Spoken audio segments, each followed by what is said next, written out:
안녕하세요. 박경진 변호사 유튜브 채널입니다. 오늘은 정치인의 브랜딩에 대해 이야기하려고 합니다. 자료는 박경진 오스트레일리아 변호사님께서 제공해 주셨습니다. 박경진 변호사님은 기업 변호사로 해외 수출 관련 업무를 하시고 있는데요. IT를 15년 동안 전공하신 IT 석사로 출판사와 정치인과 의사, 변호사와 같은 전문직 브랜딩 회사를 운영 중이며 영문 교정 비즈니스를 하고 계십니다. 그리고 AI와 법에 관련하여 기업 강연을 하고 계시는 프로페셔널 법조인입니다. 본론으로 들어가기 전에 좋아요와 구독, 알림 설정 꼭 부탁드립니다. 자, 2026년 전국 동시 지방선거가 이제 정말 내년으로 다가왔네요. 그래서 오늘 제공받은 이 자료가 시기적으로 정말 흥미로운 주제인 것 같아요. 바로 AI 시대에 정치인이 어떻게 자신을 브랜딩해야 하는가. 한번 자세히 파헤쳐보죠. 네, 좋습니다. 이 자료를 쭉 관통하는 핵심 질문이 하나 있는 것 같아요. 당신의 메시지는 과연 누구를 향하고 있는가? 이 질문에 대한 답이 시대에 따라서 어떻게 바뀌어왔는지 그걸 살펴보는 게 오늘 이야기의 출발점이 될 것 같습니다. 그렇죠. 그럼 먼저 그 낡은 과거부터 짚어볼까요? 선거철만 되면 온 동네에 현수막 걸리고 시끄럽게 로고송 울려 퍼지고 또 출근길에 명함 나눠주고 정말 익숙한 풍경이잖아요. 그런데 자료에서는 이런 방식이 이제 거의 효과가 없다고 아주 단언을 하네요. 네, 맞습니다. 심지어 밑 빠진 두 개 물붓기라는 표현까지 쓰면서 아주 강하게 비판을 해요. 근데 생각해보면 당연한 일이기도 합니다. 대부분의 사람들이 정보를 다 스마트폰으로 얻잖아요, 지금은. 그렇죠. 그런데 길거리에 걸린 현수막이나 유세차의 외침이 과연 몇 명의 마음에 가닿을까? 그럼에도 불구하고 여전히 막대한 정치 자금이 이런 아날로그 방식에 쓰이고 있다는 게 문제의 핵심이죠. 시대는 완전히 변했는데 홍보 자력은 거의 80년대에 머물러 있는 거네요. 바로 그겁니다. 결국 비용 대비 효율이 극도로 떨어진다는 말이군요. 그러면서 이제 자연스럽게 등장한 대안이 바로 소셜미디어였고요. 근데 여기서 좀 재밌는 부분이 자료에서 SNS랑 소셜미디어를 굳이 구분해서 설명을 하더라고요. 보통은 그냥 막 섞어 쓰지 않나요? 이게 전략적으로 어떤 차이가 있는 걸까요? 아, 그거 정말 좋은 질문입니다.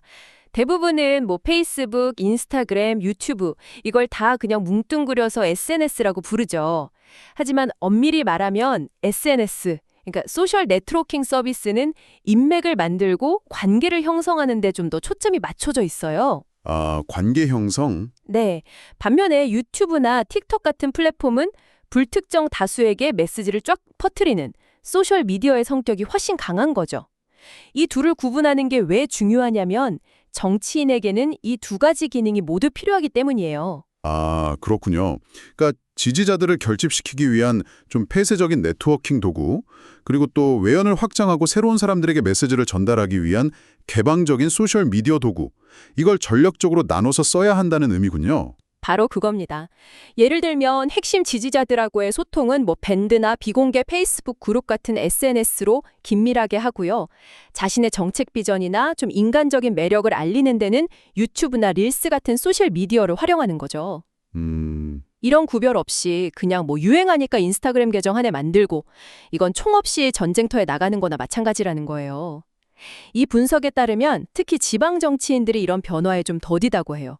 아직 유튜브 채널 하나 없는 경우도 많다고 지적합니다. 결국 이런 디지털 도구를 제대로 활용하지 못하면서 가장 큰 문제점이 드러나는 것 같아요. 평소에는 정말 코빼기도 안 보이다가 선거 때만 되면 갑자기 시장에 나타나서 악수 청하는 그런 정치인들. 유권자 입장에서는 또 쇼하는구나 이런 생각이 들 수밖에 없죠. 그게 바로 이 자료들이 공통적으로 지적하는 진정성의 부재입니다. 성공적인 브랜딩을 한 정치인들의 가장 큰 공통점이 뭐냐면 선거가 없는 평시에 오히려 훨씬 더 부지런히 움직인다는 거예요. 아, 선거가 없을 때요? 네, 자신의 철학, 지역 현안에 대한 고민 아니면 소소한 일상 같은 것들을 꾸준히 기록하고 공유하면서 진정성 있는 발자취를 남기는 거죠. 이 꾸준함이 신뢰를 만들고 이 신뢰가 나중에 수억 원의 현수막 비용을 아껴주는 가장 강력한 자산이 되는 겁니다. 와, 대부분은 이걸 모르고 그냥 선거 막판에 가서야 의미 없는 것에 돈을 막 쏟아붓고는 최선을 다했다 이렇게 스스로를 위로하죠. 정말 악순환이네요. 그렇다면 그 진정성을 보여주고 평시에 꾸준히 소통할 가장 효과적인 도구로 이 자료들이 꼽는 게 결국 유튜브하고 책, 이 두 가지군요. 특히 유튜브의 파급력은 이제 기존 언론을 위협할 정도니까요. 맞습니다. 특히 젊은 MZ세대를 잡기 위해서는 이건 선택이 아니라 필수죠. 그런데 여기서 중요한 포인트가 하나 있어요. 그냥 유튜브 채널 만들고 정책 공보 영상 올리는 것만으로는 아무도 안 본다는 겁니다. 하긴 그렇죠. 필자이신 박경진 변호사님이 직접 한 정치인의 유튜브 채널을 컨설팅한 사례가 나오는데요. 여기서 핵심은 인간의 심리를 파고들어야 한다는 겁니다. 인간의 심리라 그냥 점잖게 정책만 이야기해서는 안 된다? 이런 뜻이겠네요. 그렇죠. 사람들이 도대체 무엇에 분노하고 뭘 궁금해하고 어떤 이야기에 감동하는지를 알아야 한다는 거예요. 기존의 그 점잖고 재미없는 정치 유튜브의 문법을 좀 깨고 때로는 조금 자극적이더라도 솔직하고 날것의 모습을 보여주는 그런 독창적인 콘텐츠가 필요하다는 거죠. 그렇게 시청자의 호기심을 자극해야 이제 막 시작하는 채널이라도 조회수가 1만, 2만 이렇게 터질 수 있다는 겁니다. 특히 그 1분 미만의 쇼츠가 엄청난 무기가 될 수 있겠네요. 자료를 보니까 채널을 막 시작해도 쇼츠 하나당 평균 1000에서 3000회 정도 조회수는 꾸준히 나온다고 하더라고요. 네, 맞아요. 이게 별거 아닌 것 같지만 쇼츠 10개만 올려도 단순 계산으로 최대 3만 번의 노출이 생기는 거잖아요. 그렇죠. 어지간한 현수막 수십 개보다 훨씬 강력한 효과죠. 브랜딩이 전혀 안 된 정치인이 갑자기 떡상하는 건 거의 불가능에 가까우니까 이렇게 꾸준히 진정성 있는 컨텐츠를 쌓아가는 과정 자체가 브랜딩이다. 이 말이 정말 와닿습니다. 네, 그렇게 꾸준히 쌓아올린 디지털상의 발자취는 현재의 유권자들에게 아주 강력한 신뢰의 근거가 됩니다. 그런데 이 분석이 정말 흥미로워지는 지점은 바로 다음이에요. 뭔데요? 우리가 지금까지 이야기한 건 전부 현재의 유권자를 설득하는 방법이었잖아요. 네, 그랬죠. 하지만 이 자료는 우리가 설득해야 할 대상이 곧 바뀔 거라고 경고합니다. 바로 사람을 넘어서 사람들에게 조언을 해주는 AI를 설득해야 하는 시대가 온다는 거죠. 잠깐만요. AI를 설득한다고요? 그게 대체 무슨 의미죠? 약간 공상과학 영화 같은 이야기처럼 들리는데요. 저도 처음엔 그렇게 생각했어요. 하지만 곰곰이 생각해보면 이게 아주 현실적인 예측입니다. 벌써 많은 사람들이 맛집을 찾거나 정보를 검색할 때 AI 챗봇을 쓰기 시작했잖아요. 아, 맞아요. 저도 써요. 머지않아서 사람들은 AI에게 이렇게 물어볼 거라는 겁니다. 우리 지역 국회의원 후보 중에 청년 문제에 가장 진심인 사람이 누구야? 와, 혹은 환경정책에 대한 비전이 가장 확실한 후보를 3명만 추천해줘. 이렇게요. 그러니까 AI가 일종의 예비심사관이라 개인 비서 역할을 하게 된다는 거군요. 유권자에게 직접 가기 전에 AI라는 첫 번째 관문을 통과해야만 하는 시대가 온다. 와, 이거 충격적인데요? 그렇죠. 그렇게 되면 정치인의 브랜딩 전략은 근본적으로 바뀌어야 합니다. 유권자의 눈에 들기 전에 유권자가 사용하는 AI의 눈에 먼저 들어야 하니까요.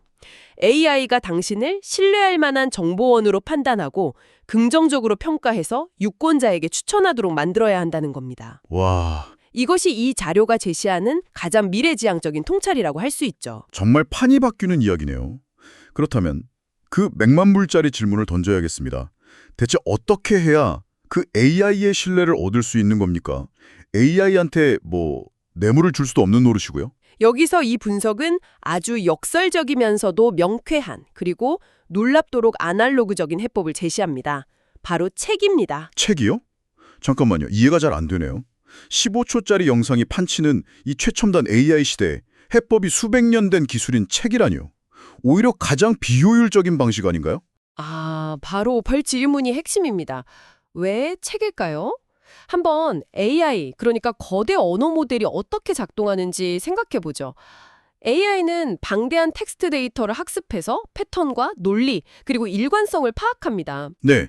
그런데 한 정치인의 SNS 게시물, 단편적인 언론 인터뷰, 자극적인 유튜브 쇼츠 같은 것들은 데이터로서 굉장히 노이즈가 많고 파편적이에요.